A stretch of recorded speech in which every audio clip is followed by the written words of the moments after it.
इस फॉर्म का नाम है एनुमरेशन फॉर्म 3rd। हाँ जी, SIR ये लफ्ज कुछ दिनों से, तकरीबन 3-4 महीनों से हम सुन रहे होंगे सोशल मीडिया पर, खबरों में। सबसे पहले ये SIR लफ्ज सुना गया बिहार में। बिहार में सुनने के बाद खबरों में आने लगा कि इलेक्शन कमीशन SIR करवा रहा है। उसके बाद 12 स्टेट में SIR हुआ। तो ये SIR क्या है, क्यों करवाया जा रहा है, इसमें कौन से कागजात हमसे मांगे जा रहे हैं, इलेक्शन कमीशन का हमसे क्या मुतालबा है इसके ताल्लुक से, यह भी हम जानने की कोशिश करेंगे। SIR इसका फुल फॉर्म है स्पेशल इंटेंसिव रिव्यू, ये उसका शॉर्ट फॉर्म है SIR। इसे अगर मराठी में ट्रांसलेट करेंगे तो उसको बोलेंगे विशेष गहन पुनरीक्षण, और उर्दू में उसे कहेंगे खुसूसी जायजा, किसी चीज का खुसूसी जायजा लेना। अब यहां किस चीज का जायजा लिया जा रहा है, इलेक्शन से ताल्लुक है इसका।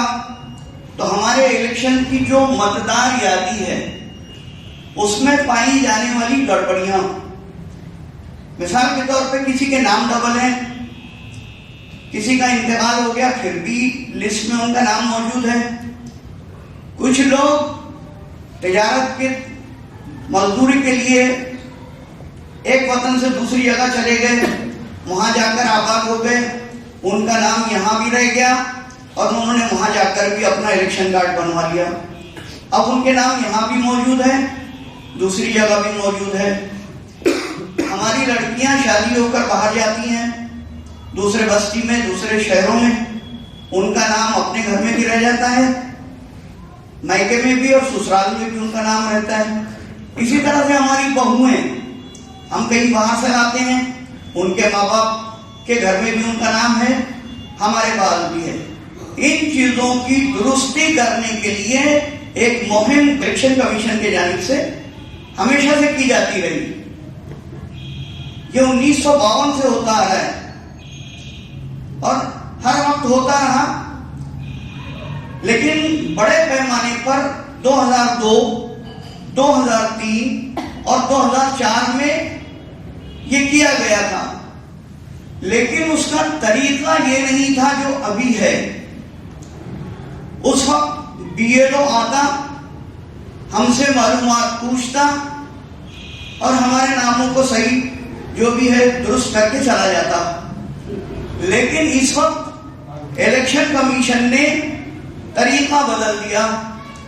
अब हमें बताया जा रहा है इस फॉर्म के जरिए से कि आपको अपनी मालूमात भरना है और आपको बताना है कि आप हिंदुस्तान के शहरी हैं और आपका नाम सही है, 2 मर्तबा नहीं है। 2 मर्तबा अगर किसी का है तो वो गुनाह कहलाता है, नहीं होना चाहिए। अगर किसी का 2 जगह नाम है तो जो मुनासिब आप रखना चाहते हैं, जहां रहते हैं, उसको बाकी रखें और एक नाम को डिलीट करा दें। तो इस तरह से ये हुआ SIR का एक हल्का सा तारुफ। अब हमें ये फॉर्म भरकर देना है। BLO हमारे घर पर इस तरह का फॉर्म लेकर आएगा।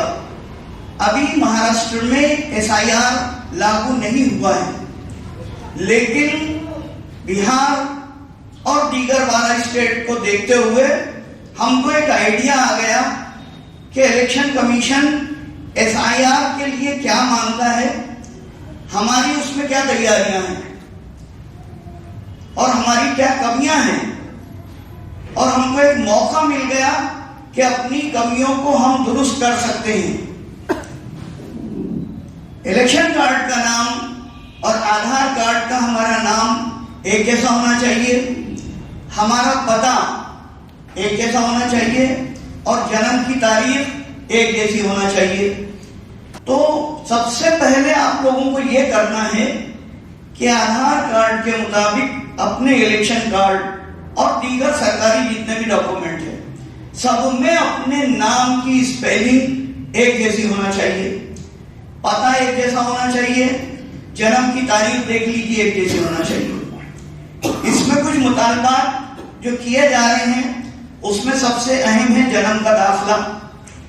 अब हम ये देखते हैं कि बहुत सारे लोगों के पास 5वीं 6वीं 7वीं पढ़कर बड़े पैमाने पर लोगों ने छोड़ दिया हुआ है, जबकि इलेक्शन कमीशन ये मुतालबा कर रहा है कि आप कम से कम मैट्रिक पास होना चाहिए। तो वो मैट्रिक पास का जो सर्टिफिकेट होगा तो उसको आपके जन्म का सही प्रूफ माना जाएगा। दूसरे जो बच्चे हैं जिनके पास बर्थ सर्टिफिकेट है तो उनके लिए तो बेहतर है, लेकिन बहुत सारे लोगों के पास बर्थ सर्टिफिकेट नहीं है। और आखिरी में फिर एक रहता है कि पासपोर्ट।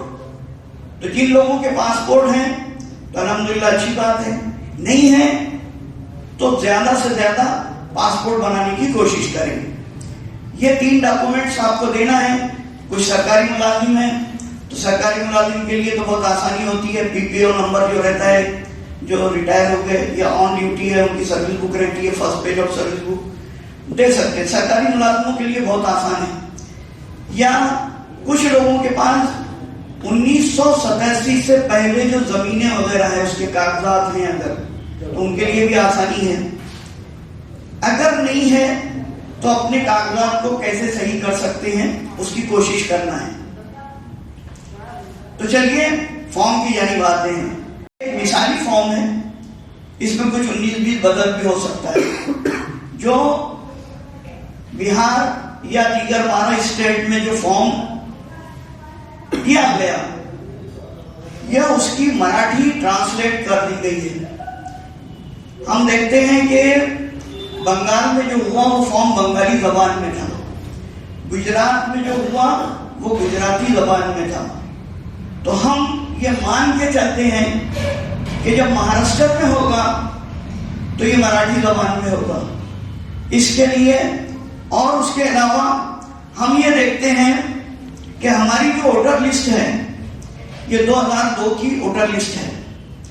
इसमें अगर हम देखेंगे तो हमारे जो नाम दिए गए हैं ये मराठी में दिए गए हुए हैं। तो हम ये समझ के चलते हैं कि हमको ये फॉर्म मराठी में ही आएगा और हमको जो भरी जाने वाली मालूमात है वो मराठी में भरी जाएगी। इसके लिए एक अपने तौर पर मराठी में इसका ये ट्रांसलेट करके ये प्रोफार्मा आपके सामने सिर्फ गाइडेंस के लिए बताया जा रहा है और एक कोशिश की जा रही है कि ये किस तरह भरा जाता है ये आप लोग समझ जाएं और अपने अपने घरों में एक फॉर्म इस तरह का भर कर रख दें। अभी से कुछ जिम्मेदार लोग हैं बस्ती के जो यहाँ काम करेंगे, वो आपकी मदद करेंगे फॉर्म भरने में। अगर आप लोग खुद भर सकते हैं तो बहुत बेहतर, लाकर बता दीजिए कि उसमें कोई कमियां तो नहीं रह गई है। और जिस वक्त बीएलओ जब आपके घर आएगा तो फिर ये जो भरा हुआ फॉर्म है इसकी हूबहू नकल आपको वो 2 फॉर्म में करना है। इस तरह का 2 फॉर्म लेकर आएगा। एक यहां पर आपकी दस्तखत होगी और यहां बीएलओ दस्तखत करेगा। एक फॉर्म बीएलओ लेकर चला जाएगा, एक प्रूफ के लिए आपके पास रखना है संभाल कर आपको। अब फॉर्म समझते हैं, यहां से फॉर्म शुरू होगा। यहां बीएलओ का जो है नाम और मोबाइल नंबर लिखा हुआ रहेगा। तो बीएलओ जब आएगा तो इस तरह के 2 फॉर्म जब लाएगा, हर एक का अपना अपना पर्सनल फॉर्म होगा, सबके उसमें नाम लिखे होंगे। अगर आपका फॉर्म है तो आपका नाम लिखा होगा, आपका पता लिखा होगा, आपका इलेक्शन कार्ड का यहाँ पर नंबर लिखा हुआ होगा। उसके दूसरे कॉलम में जो विधानसभा मतदार संघ है आपका वो भी छपा हुआ होगा और उसका नंबर और राज्य स्टेट जो है वो होगा। ये पहले से छपा हुआ आएगा। ये यहाँ पर आप नंबर देख रहे होंगे 1, 2, 3, 4, 5 और 6। अभी हम जिक्र कर रहे हैं पहले फॉर्म की। तो ये पहले वाला फॉर्म यहां से लेके यहां तक ये पूरा छपा हुआ रहेगा इस तरह से, जिसमें आपका नाम, पता, कॉन्स्टिट्यूएंसी, यहाँ एक क्यूआर कोड देख रहे हैं आप। ये क्यूआर कोड मोबाइल के ऊपर एक ऐप है, वोटर हेल्पलाइन ऐप, सब अपने अपने मोबाइल में डाउन करके रख लेंगे। उससे स्कैन करने पर आपका पर्सनल स्टेटस उसमें नजर आएगा। सबसे आखिरी यहाँ आपका फोटो रहेगा, पुराना जो फोटो है फोटो रहेगा, और आखिरी जो कॉलम है यहाँ आपको आपका एक नया फोटो चिपकाना है, लगाना है। वो फोटो 3 महीने से ज्यादा पुराना नहीं होना चाहिए, बैकग्राउंड सफेद होना चाहिए, पासपोर्ट साइज जो फोटो होता है वो पासपोर्ट साइज फोटो यहां पर आपको दोनों फॉर्म पर लगाना है। लेडीज के लिए खासकर कि हमारी औरतें जो है वो कान स्कार्फ वगैरह पहनती हैं तो कान ढके होते हैं, तो इलेक्शन कमीशन की गाइडलाइन नहीं है, लेकिन कुछ परेशानियां दीगर स्टेट में हमको देखने मिल रही है कि वो फॉर्म स्कैन नहीं हो रहा है।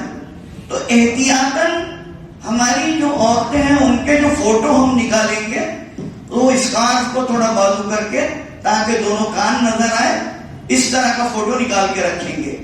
ये फोटो बीएलओ जिस वक्त आएगा उस वक्त 3 महीने से ज्यादा पुरानी फोटो नहीं होनी चाहिए, मतलब आपका आज का चेहरा जो है वो मैच होना चाहिए, मिलता जुलता होना चाहिए।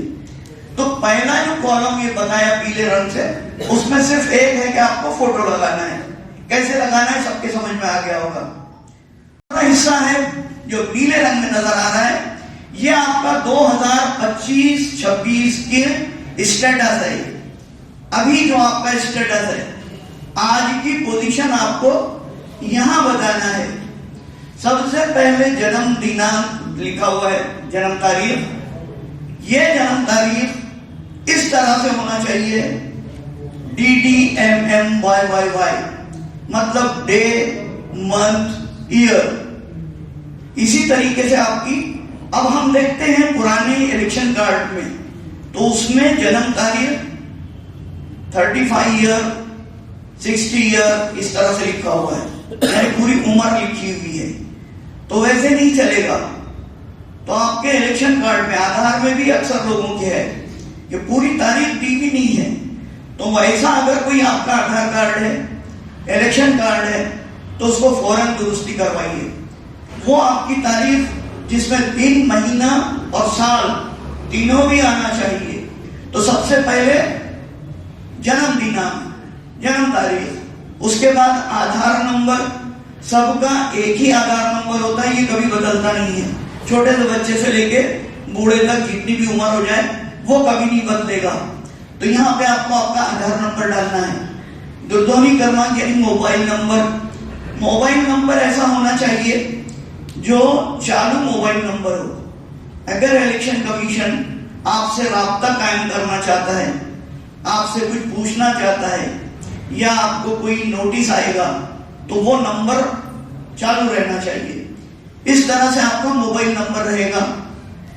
फिर यहाँ पे वडीलांचे नाव, फादर्स नेम, वालिद का नाम। वालिद का नाम आपका जो अभी का जो आधार कार्ड है, आधार कार्ड पे जो सही नाम अभी का लिखा हुआ है, अपडेट नाम जो रहेगा वो यहाँ पर देना है। इलेक्शन कार्ड देना है वालिद का। अगर हमारे वालिद हयात हैं तो उनका दीजिए, हयात ना भी है तो घर में पुराने कार्ड हम संभाल के रखते हैं, वो वाले नंबर हम यहाँ पर देना है। मान लो अगर ज्यादा पुराने हैं, नहीं है अगर इलेक्शन कार्ड, तो फिर वो डैश कर देना है। उसी तरह से फिर आई चुनाव, माँ का नाम लिखना है, उसी तरह उनका इलेक्शन कार्ड। अब अगर शादीशुदा है, हाँ जी, हाँ बोला मैंने कि मैंने बताया कि इनका जो है ना नाम और इलेक्शन कार्ड जो मैंने बताया अभी, एपिक नंबर मतलब इलेक्शन कार्ड, उसका जो नंबर आता है उसको बोलते हैं electronic photo identity card. Epic का फुल फॉर्म होता है इलेक्ट्रॉनिक फोटो आइडेंटिटी कार्ड, उसका शॉर्ट फॉर्म है एपिक, एपिक नंबर। तो वालिद का नाम और उनका इलेक्शन कार्ड जो अभी मैंने जिक्र किया था, उसी तरह से वार्ता का नाम, एक डाउट उनका इलेक्शन कार्ड, सवाल जवाब आखिरी में कर नहीं, लेंगे। मैं वही पॉइंट पर ही खा रहा हूँ। वो जो पॉइंट आपने बताया ना वहाँ, तो सवाल जवाब आखिरी में कर लेंगे अपन, पहले आप जरा अच्छे से समझ जाइए। हमारी लाइन से निकल जाएगी। हाँ बोलो। हमारा बोलना है हर एक को कंपलसरी मोबाइल चाहिए क्या? फिर अब घर में तो कई लेडीज हमारे पैसे रहती है, उनके आपका नंबर देना है, एक नंबर 10 लोगों को चलेगा, किसी पूरे घर के लिए चलेगा। हाँ वही कुछ। हाँ, उसके बाद शादीशुदा है तो आदमी जब लिखेगा तो अपनी बीवी का नाम डालेगा, जोड़ीदार लिखा हुआ है यहाँ पे, स्पाउस बोलते हैं इंग्लिश में। तो शादीशुदा है, मर्द जब भर रहा है तो बीवी का नाम, बीवी का इलेक्शन कार्ड नंबर डालेगा, जो अभी चालू वाले हैं। ये सब 2025-26 की करंट पोजीशन।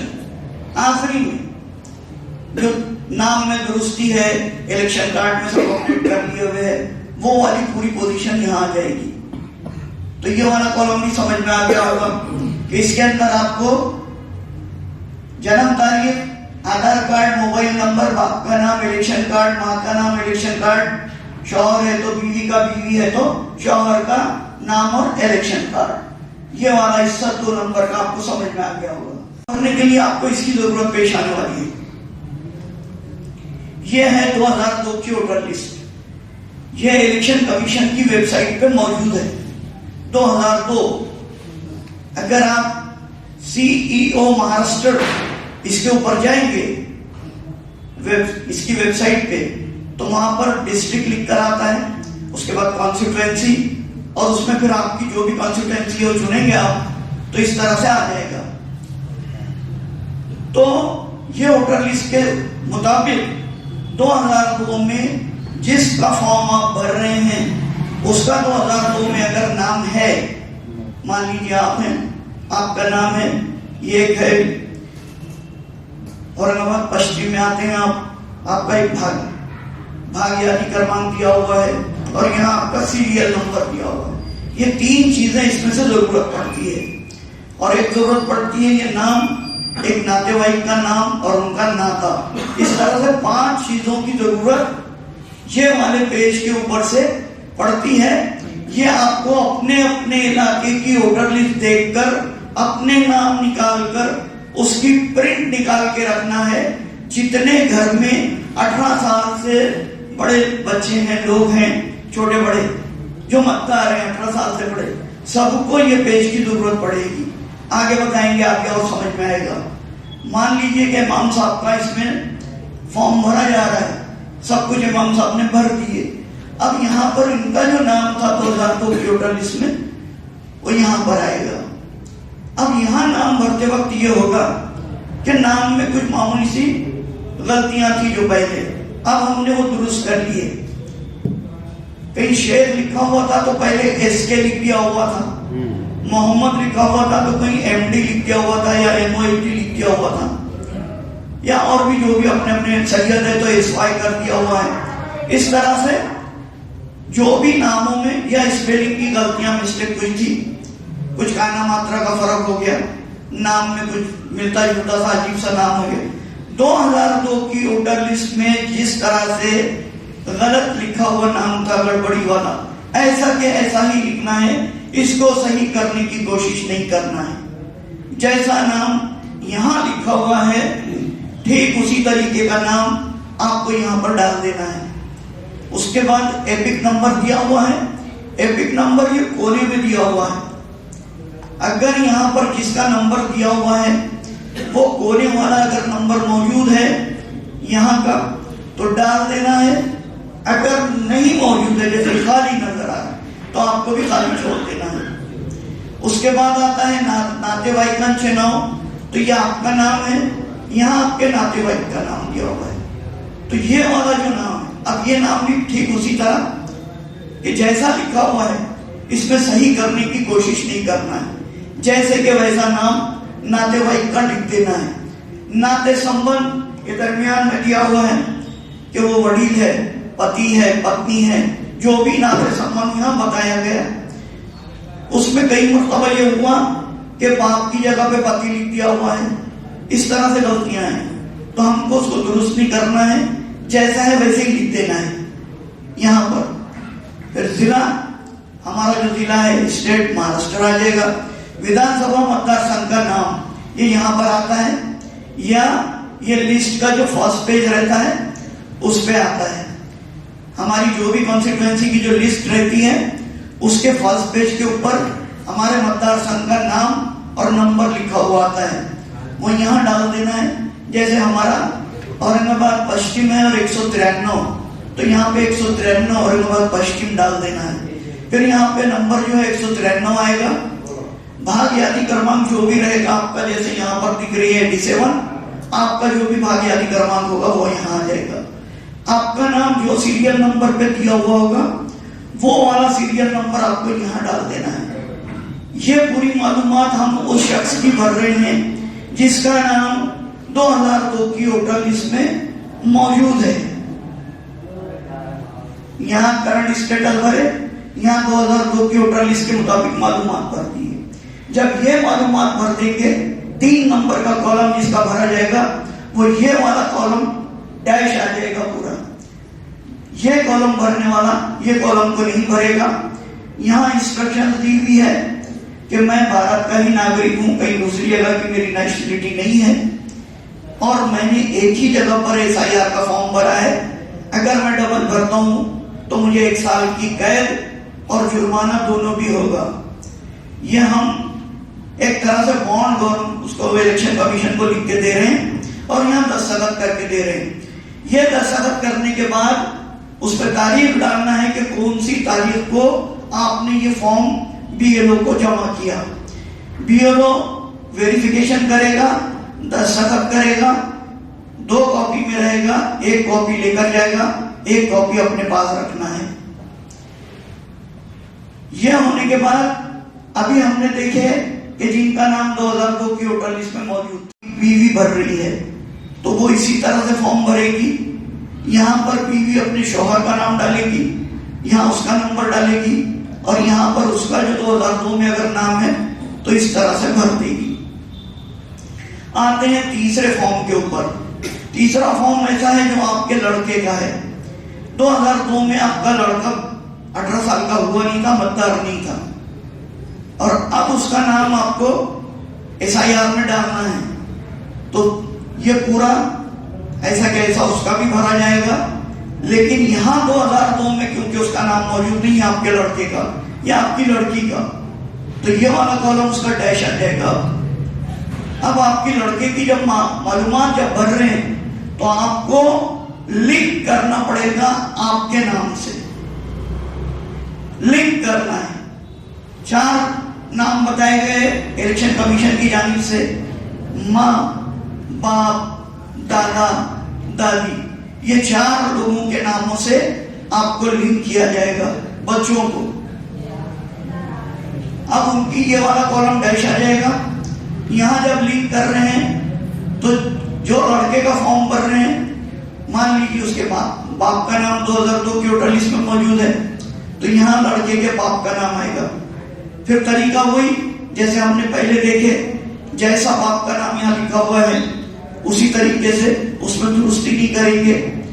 उसका एपिक नंबर अगर यहाँ दिया हुआ है तो देंगे, उसका जो नाते संबंध जो दिया हुआ है नाते भाई का नाते संबंध डालेंगे, सीधा ये लिख के फिर ये मतदार संघ का नाम, उसका क्रमांक, भाग्यादि क्रमांक और वो बाप का सीरियल नंबर। मान लीजिए बाप का नाम नहीं है, बाप का इंतकाल हो गया, माँ का नाम मौजूद है, तो यहाँ पर आपको इसमें माँ का नाम था तो माँ की मालूमात इसमें दी जाएगी, या दादा या दादी का दे सकते हैं। बहुत सारे लोगों के ये सवाल आ रहे हैं कि भाई माँ बाप का भी नहीं है, दादा दादी का भी नहीं है, हम क्या करें। तो कुछ लोग ऐसे देखे गए कि हमारे चाचा का नाम है, कुछ लोग बोल रहे हैं हमारे बड़े भाई का नाम है। अभी इलेक्शन कमीशन की जानिब से ये गाइडलाइन हमको नहीं दी गई, इसके लिए हम उस पर अभी नहीं बता सकते, लेकिन है तो ब्लड रिलेशन, बड़ा भाई है, ब्लड रिलेशन वाला ही है या चाचा है। अगर BLO को आप सेटिस्फाइड कर सके कि ये आपका बड़ा भाई है, ब्लड रिलेशन वाला है, और अगर BLO मानता है तो फिर वो लिंकिंग हो जाएगी। तो बच्चों की लिंक आपके नाम से कैसे करना है, ये बात आपके समझ में आ गई होगी। तो जैसे लड़के का भरेंगे, लड़की है शादीशुदा नहीं है, आपके घर में रहती है, तो लड़की का भी इस तरह से भरेंगे, यहाँ डैश आ जाएगा, यहाँ उसकी मालूमात भरेंगे। अब ये हुआ कि आपकी बहू, अब बहू आपकी 2002 में आपके पास थी नहीं, वो अपने माँ बाप के पास थी, लेकिन आज वो आपके पास रह रही है और आपको SIR का फॉर्म भरना है। तो इस सूरत में आपको ये वाली मालूमात सबकी एक जैसी रहेगी। अब बहू यहाँ नहीं बढ़ सकेगी क्योंकि वो भी 2002 में वोटर नहीं थी, यहाँ उसके माँ बाप की मालूमात लगेगी। तो बहू की मालूमात आपको मंगा लेना है। तो जितने भी ऐसे लोग मौजूद हैं जिनके लड़के हैं और जिनकी बहुएं हैं, तो वो फौरी अपनी बहू के माँ के बाप के इलेक्शन कार्ड मंगा कर रखेंगे और बहू के माँ बाप की 2002 की वोटर लिस्ट, ये वाली, उनका कहाँ नाम था, वो जिस बस्ती में हो सकता है, जिस शहर में हो सकता है, वो आपको फौरी मंगा के रख लेना है। ये तैयारी हमको करना है। जब बहू का वो मिल जाएगा तो फिर ये यहाँ पर बहू की माँ बाप का नाम भर के बहू का फॉर्म भरा जाएगा। अब सवाल आता है कि आपकी बेटियां जो शादी होकर चली गई हैं, उनका फॉर्म वहां भरे जाना है जहां उसकी ससुराल है। तो आपकी जो वोटर लिस्ट है 2002 वाली, वो वोटर लिस्ट आपको आपकी बेटियों को भेज देना है ताकि उसको वहां भरने में आसानी हो जाए। आपका इलेक्शन कार्ड, आपकी बीवी का मतलब आपकी बेटी के माँ बाप दोनों का इलेक्शन कार्ड और 2002 की वोटर लिस्ट पहली फुर्सत में अपनी अपनी बेटियों को भेज देना है। और जितनी मालूमात अभी आपने सुनी, ये सब समझा देना है अपने बेटों को, बेटियों को, बहुओं को, उनके घर के लोगों को, बस्ती वालों को। सबसे पहले अपने घर से शुरू करेंगे। इसमें 4 कैटेगरीज बनाई गई है। 4 कैटेगरीज इस तरह से है कि आपकी पैदाइश 1987 से पहले अगर हुई है और 2002 की वोटर लिस्ट में आपका नाम मौजूद है, तब आपको बहुत ज्यादा परेशान होने की जरूरत नहीं है। लेकिन आपको सिर्फ आपका खुद का जन्म का एक पुरावा देना पड़ेगा। 1987 से पहले तो उनको सिर्फ खुद की जन्म तारीख का एक पुरावा देना पड़ेगा। 1987 से लेकर 2004 तक जिनकी पैदाइश हुई है, उनको खुद की पैदाइश का एक पुरावा देना पड़ेगा और माँ या बाप में से किसी एक का पुरावा देना पड़ेगा। और जिनकी पैदाइश 2004 के बाद हुई है, उसको खुद का भी पुरावा देना पड़ेगा, माँ का भी देना पड़ेगा और बाप का भी देना पड़ेगा।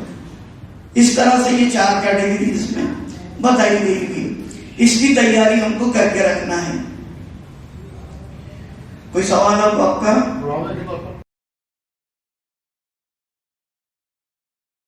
के लिए 12 डॉक्यूमेंट है। जो 12 डॉक्यूमेंट्स बताए गए, उसमें से 3-4 ऐसे पेपर हैं जो अक्सर हमारे पास रहते हैं, बाकी तो वो हमारे पास होते नहीं हैं। तो असल में जो है, एक तो बर्थ सर्टिफिकेट, तो बर्थ सर्टिफिकेट तो पुराने लोगों के पास तकरीबन नामुमकिन है, कोई गिने चुने ही शायद कोई निकला है। उसके बाद है 10वीं पास का सर्टिफिकेट। 10वीं पास होना जरूरी है, तो इसके लिए 10वीं पास का सर्टिफिकेट एक पुरावा बनेगा। पासपोर्ट जिसके जरिए से आप ये साबित कर सकेंगे, तो वो है। सरकारी नौकर जैसे मैंने बताया, उनको कोई खास जरूरत नहीं है, आसानी से हो जाएगा। तो हाँ, 12 डॉक्यूमेंट की लिस्ट है, वो हम बता देंगे। लेकिन वो ये चीजें हैं, तो इतनी चीजें करने के बाद आप आसानी से ये फॉर्म को भर सकेंगे।